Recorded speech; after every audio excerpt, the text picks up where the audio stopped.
Bonjour, je suis aujourd'hui sur le salon Savoir-faire et création sur le stand de notre partenaire A Little Market. Et là, je suis avec Christina qui fabrique des bijoux gourmands.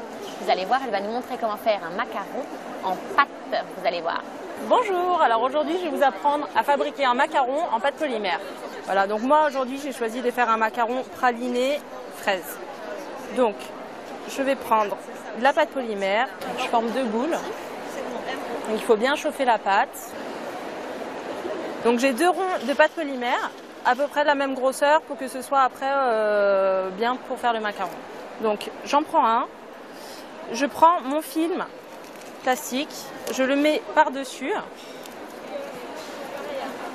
Voilà. J'aplatis un petit peu.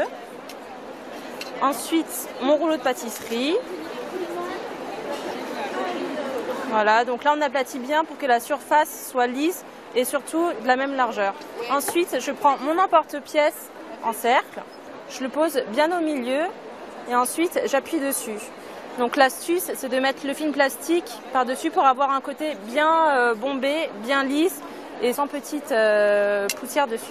Donc là, je retire le film, j'enlève toute cette partie-là. Ensuite, je reprends mon emporte-pièce et là, je vais travailler tout le bord du macaron pour donner l'effet un petit peu cuit au four du macaron. De toute façon, s'il y a des petites imperfections, c'est pas grave, je le reprendrai après. La petite astuce maison. Donc, j'ai pris un cure-dent que j'ai coupé pour que ce soit bien lisse. Et donc, c'est avec ça que je vais travailler les bords de mon macaron. Donc, c'est l'étape cruciale où il faut vraiment s'attarder dessus.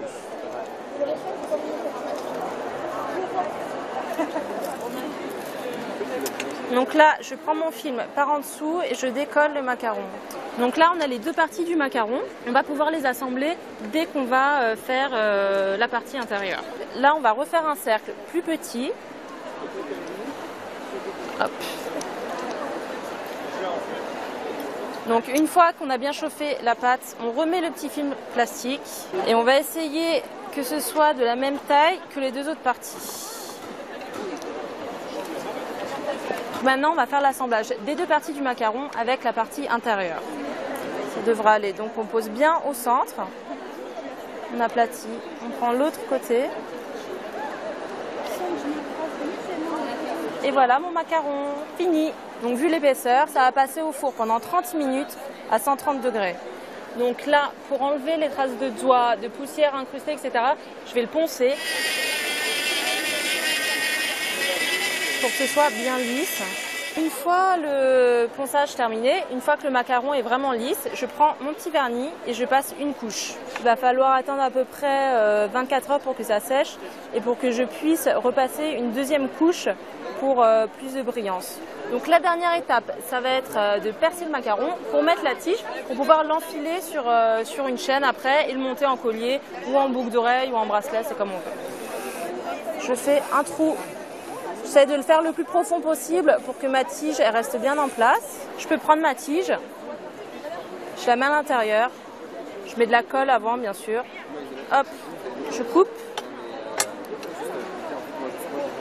Et là, je tourne pour pouvoir l'enfiler sur ma chaîne.